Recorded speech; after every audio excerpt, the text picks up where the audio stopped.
Sunrise Hyderabad কতটা সস্তার নেশা করলে আইপিএল অকশনে গিয়ে এইভাবে টিম কেনা যায়।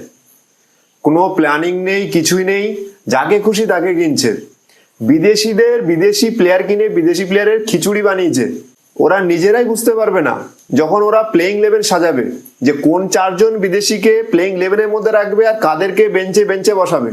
আজকে এমন একটা টিমে প্রিভিউ করছি যে টিম তাদের মানে আইপিএল হিস্ট্রিতে 17টা সিজনে আই থিঙ্ক 10টার ওপরে কোচ চেঞ্জ করে ফেলেছে, 5টার ওপরে ক্যাপ্টেনশিপ চেঞ্জ করে ফেলেছে, আর 17 নম্বর সিজনে একটাই কাপ নিয়েছে। যে কাপটা যে ক্যাপ্টেন দিল তাকেই মানে অপমান করে বাইরে বসিয়ে রাখলো, অন্য টিমে ছেড়ে দিল, রিটেন হলো না। প্লাস লাস্ট কবে কোয়ালিফাই করেছে, আই থিঙ্ক 2020 পরে কোনো কোয়ালিফাই নেই। যে টিমের ক্যাপ্টেন একটা বছর থাকার পরে আবার চেঞ্জ করে নতুন ক্যাপ্টেন নিয়ে এসছে, আর যে টিমের ক্যাপ্টেন ছিল সেই টিম তাদের অন্য একটা লিগে 2টো কাপ এনে দেওয়া সত্ত্বেও তাকে ক্যাপ্টেনশিপ সরিয়ে দিল। যে টিমে প্লেইং 11 নিয়ে সন্দেহ, এত বিদেশি নিয়ে ফেলেছে যে তাদের মানে আসল প্লেইং 11 কি হবে মানে বুঝতে পারছি না। হ্যাঁ, এটা ঠিক, কারণ তারা যে ক্যাপ্টেন অ্যাশেজ নিয়েছে, ওয়ার্ল্ড কাপ নিয়েছে, WTC নিয়েছে, তাকে রিটেন করেছে এবছর নিয়ে এসছে। হ্যাঁ, তো এবার দেখা যাক, ভালো মুভ, কিন্তু যদি যায় তো অবশ্যই ভালো, কিন্তু কোথাও না কোথাও মাকরামকে মনে হচ্ছে কোথাও না কোথাও অপমান করা হলো, কারণ ও এসএ টি20-তে দুটো সিজনে ট্রফি এনে দিয়েছে হায়দ্রাবাদ সানরাইজকে। হ্যাঁ, আরেকটা সিজন দিতে পারতো অবশ্যই, যেহেতু দিতে পারতো। হ্যাঁ, কিন্তু প্যাট কামিন্স খারাপ বলবো না, ভালো চয়েস, কিন্তু থাকতে হবে সঙ্গে Daniel Vettori plus Pat Cummins. যখন থেকে ড্যানিয়েল ভিটোরি বা টিমটার কোচ হয়েছে সেখান থেকে মনে হচ্ছিল যে কোথাও না কোথাও অস্ট্রেলিয়ার একটা প্লেয়ার এসে সে কোচিং মানে ক্যাপ্টেন হবেই হবে। যে কম্বিনেশনটা অস্ট্রেলিয়া টিমে হচ্ছে সেই কম্বিনেশনটা এখানে নিয়ে আসার চেষ্টা করেছে। মুভটা ভালো মুভ, কিন্তু ব্যাপারটা হলো যে প্লেইং 11টা নিয়ে খুব সংশয়। ইন্ডিয়ান প্লেয়াররা ওপরে এরা বিলিভ খুব কম রাখে। আর একটা ভীষণ বাজে কথা হলো এটা যে লবি খুব, আমরা লবি এখানে দেখেছি, শিখর ধাওয়ানকে বার করেছে, ডেভিড ওয়ার্নারের মতো প্লেয়ারকে বার করেছে, রাশিদ খানকে রিটেন করেনি। রাশিদ খান ক্যাপ্টেন হতে পারতো, রাশিদ খানকেও তো ক্যাপ্টেন স্মার্ট চয়েস হতে পারতো। হ্যাঁ, এখন 2 বছর চলে গেছে, ওটা ছাড়ি, কিন্তু ব্যাপারটা হলো এখানে কিন্তু ওরা মনীষ পান্ডের মতো প্লেয়ারকে ওরা মানে ভীষণ অপমান করেছিল। আগের সিজন দেখা গেল উমরান মালিককেও ওরা অপমান করলো। আশা করি এইভাবে যদি player, I think Abhishek Sharma যেখানে আমাদের একটা ভালো প্লেয়ার ওপেনার থাকতেও ট্রাভিস হেডের মতো ওপেনারকে যাওয়াটা উচিত নয়। ট্রাভিস হেড খারাপ প্লেয়ার নয়, কিন্তু হায়দ্রাবাদের ট্রাভিস হেড কখনো না কোথাও মানে প্লেইং 11-এ ট্রাভিস হেড তো সেট হচ্ছে না। যদি ট্রাভিস হেড সেট হয় তাহলে স্পিনার কোয়ালিটি কোথায়? হাসারাঙ্গে কোথায় খেলবে? হাসারাঙ্গে খেলাতে গেলে তাহলে কি ক্লাসেনকে বসাবে? তাহলে কি মার্কো জনসনকে বসাবে? সরি, মার্কো জনসন তো খেলছেই না, ওখানে তো প্যাট কামিন্স চলে এসেছে, সে ক্যাপ্টেন এখন। তাহলে কি মাকরামকে বসাবে? কাদেরকে খেলাবে? ট্রাভিস হেড খুবই বড় মানে টি20 ব্যাটার। হেনরি ক্লাসেন এসএ টি20-তে যা করেছে তাহলে তাকে নিয়ে ভাবাই যাবে না বসানোর কথা। লাস্ট আইপিএল খুব ভালো খেলেছে, 50 এভারেজ আছে। মার্করাম লাস্ট আইপিএল ভালো খেলেছে। গ্লেন ফিলিপস ভালো করেছে, কিন্তু গ্লেন ফিলিপসকে অতটা দেখা যাবে না।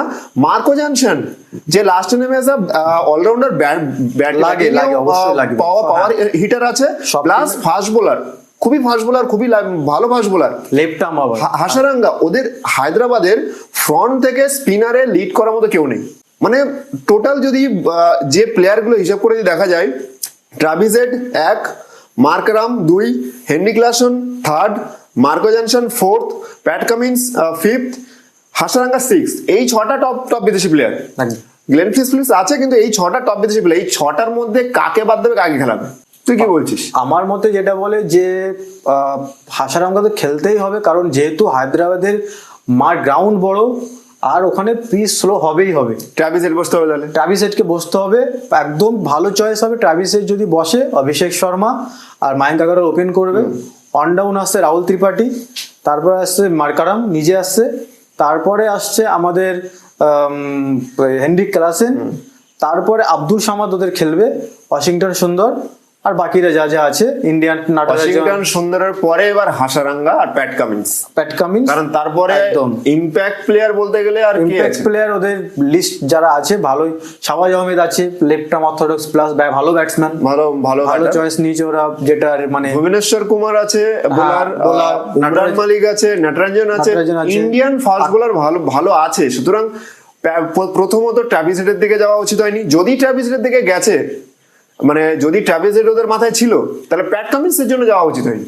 প্যাট কামিন্সের জন্য প্যাট কামিন্সের জন্য মানে কি দরকার ছিল, যেখানে ইন্ডিয়ান ফাস্ট বোলার এত, অন্যান্য টিম ইন্ডিয়ান ফাস্ট বোলারে ভুগছে, ইন্ডিয়ান ফাস্ট বোলার ভালো নেই।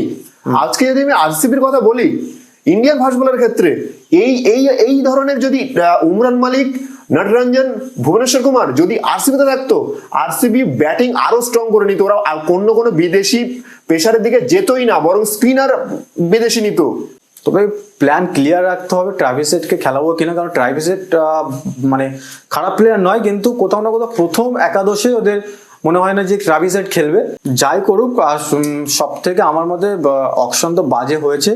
অকশন অনেক সময় কি হয় না, টিমের ভালো হয়েও অনেক টিম চ্যাম্পিয়ন হতে পারে না, মানে খেলাটা মাঠেই হবে। যদি ওদের কম্বিনেশনটা ওদের বেস্ট মনে হয় তো ওরা সেটাই করেছে, কিন্তু কোথাও না কোথাও একটু মনে হয় যে মানে যদি ইন্ডিয়ান আরো ফাস্ট বোলারের উপর জোর করে, বা ইন্ডিয়ান ব্যাটসম্যান খুব কম দেখতে পাচ্ছি, রাহুল ত্রিপাঠী একা যে ইন্টারন্যাশনাল খেলছে, আগারওয়াল টেস্ট থেকে আসছে, ভালো খেলবে, কিন্তু ব্যাপারটা হলো যে হেনরিক ক্লাসেন যদি সেম ফর্মে থাকে তো টিম আগে যাবে, কারণ টি-20 সময় ফিনিশটা বড় দরকার। 4-5-এ ও খুব ভালো ইম্প্যাক্ট দেবে।